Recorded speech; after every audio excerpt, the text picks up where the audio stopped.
Yo, what up? What up? So, right now, this topic is going to be self reliance, relying on your motherfucking self. Why? Because for those who feel that they can always rely on a family member or a friend to always be there for them, is some form of being, I don't know, no other way to explain it, but handicapped. It's like having fucking floaties on and you're swimming in the deep end and you're feeling comfortable because you have that support. You have the life jacket, you have just floaties on. Same thing with training wheels. Kids take the fuck off because they have that support.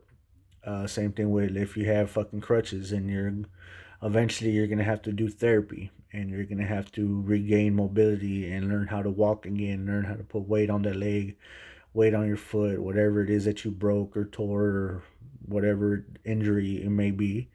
You're going to have to learn how to do what it once used to do, what it's meant to do. And what are you meant to do? You're meant to grow and evolve and fall the fuck down, get the fuck up. Law of gravity, whatever goes up must fucking come down.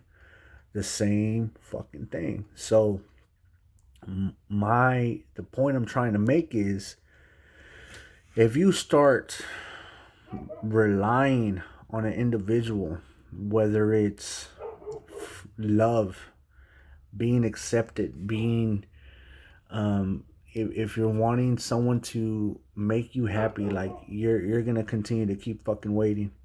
You're gonna keep fucking thinking that uh that you're entitled to that support, that attention, when you're supposed to be giving yourself attention, when you're supposed to be giving yourself love, when you're supposed to be giving yourself motivation. And I know it's fucking hard. It can feel lonely at times. It can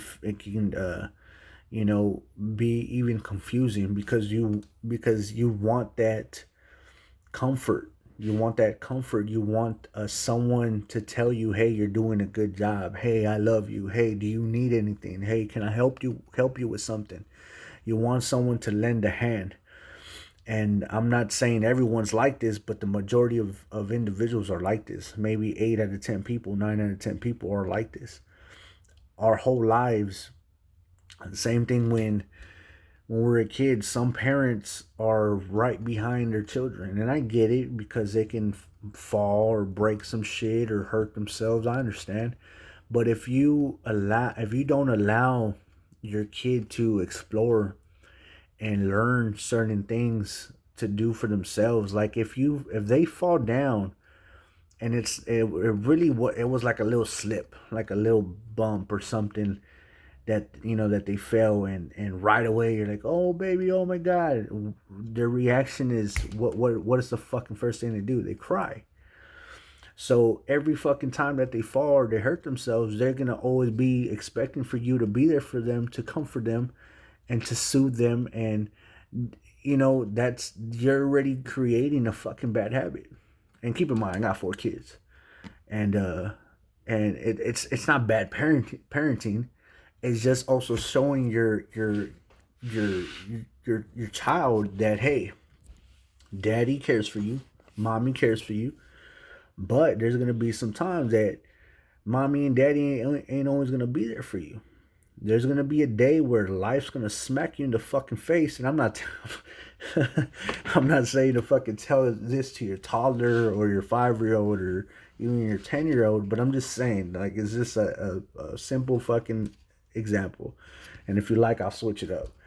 Um, so going back, let me speak about myself. So when I was a teenager, my pops, my dad would always buy me, the new Jordans. I would always, I didn't have him around all the time because he was always working. Not only did I not have that fatherly love, but Christmas were the best, birthdays were the best.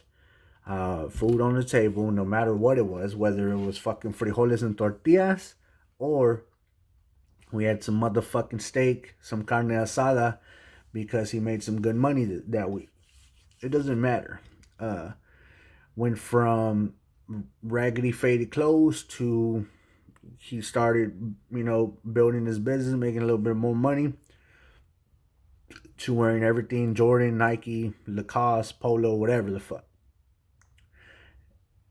So what do you think I was expecting from him? I was expecting that same love and attention in a way where he was always gifting me things. Not the affection in as a dad, like, hey, let me teach you how to fight. Let me teach you how to stay away from this type of crowd, or stay away from this, or teach me about girls. Nah, he didn't teach me that. But one thing that, as I got older and I have my children, is he taught me the most important thing, and that's work ethic. How to provide for your family. Now, I don't even know if I'm fucking staying on topic now, but relying on my father all that time to kind of give me what I wanted when I asked, compared to the point where he went through some financial difficulties, and I ain't gonna get into all that, but he went into financial difficulties, and to the point where, okay, he's gonna have to budget his spending and budget on what he buys and this and this and that, because uh, for whatever reason. Now, me expecting that from him put me in a position where, okay, if I want to dress a certain way, if I want certain clothes, if I want something, I'm gonna have to get it myself. So that's when I started to, okay, what can I do to earn some money? And I started doing bad shit. Of course, I started hustling, doing my thing. But the main point is, I started to rely on me providing whatever it is that I wanted or I needed. At the same time, yeah, he provided a roof over my head, as a parent should. But me being a father now is the same thing that I'm doing for my children. I provide them clothing, I provide them food, I provide them shelter, right? I make sure I provide them as much love and attention as I can to each and every single one of them, because there's four and they're different ages. I have to make sure I give the love and attention to the mother of my children. I have to make sure my mother-in-law is okay. Got to make sure my mother's good. My father is good as well. My younger brother, because that's my intermediate family. Is that how you use that word? My circle. And from time to time, I do text a handful of my homeboys just to see how they're doing. But then again, that's me taking that extra time to make sure everyone's good, the same way you expect someone to be. But at the same time, sometimes you don't get that in return. You get what I'm saying? I don't know if I fucking lost you already or not, but I guess what I'm trying to narrow it down to is, you can't expect the same attention, the same love, the way you're going to dish it out, the way you're going to provide that to somebody. Don't expect nothing in return. Don't expect someone to make sure you're doing okay. Don't expect someone that's going to do the work for you.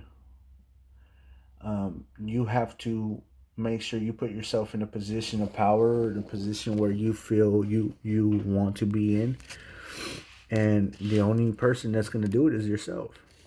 And that's just the truth. Self love, self awareness, self care. All you At the end of the day, all you got is yourself. Sometimes I go all day without getting a text message sometimes days and day in and day out that I don't get a text message saying, "Hey, do you need anything? Hey, how are you doing today?" I don't. Sometimes I don't get those text messages. Does it suck sometimes? Yeah, of course, because you feel alone, you feel unappreciative, you feel unwanted, of course. And if you're feeling that way sometimes because you feel like you don't get that attention from your spouse, from your loved ones or from friends or stuff like that, you feel like you put in 110%, you're always there when they need you, and you don't feel like you get that in return, you need to accept that because that's just reality. People make time for what it is that they choose to make time for. And that's just the truth. If they really cared, if they really wanted to, they would make the time to call you, to be there for you. No excuses. And it's funny, right? Because anytime you do need them or you do call them, they make up an excuse. And it may not be an excuse, but there's always something going on. Oh, I can't. I have to cancel because I got this going on. Or I have to do this. Oh, I completely forgot I had this going on. There's always something. So I hope you got something from out of this video. Yeah, and just do for you. Do for you. And if you're gonna do anything from the kindness of your heart, just make sure it's genuine and make sure you don't expect anything in return. But God's got you. The universe is gonna repay you somehow, some way. But don't expect it because it might not be right away. But if you have good intentions, if you have, you know, um, a positive outlook on certain things, and you believe that whatever it is, you believe in karma and shit like that, um, whatever type of energy you decide to share with others, and the things you decide to do are the things that you're gonna receive the most. I started making more money when I stopped giving so much attention to it. I um, feel more happy when I don't expect it from something or someone because it's already within me. You get what I'm saying? So, again, hopefully you got something out of this video. Like, comment, and subscribe. I'll see you next time. Peace.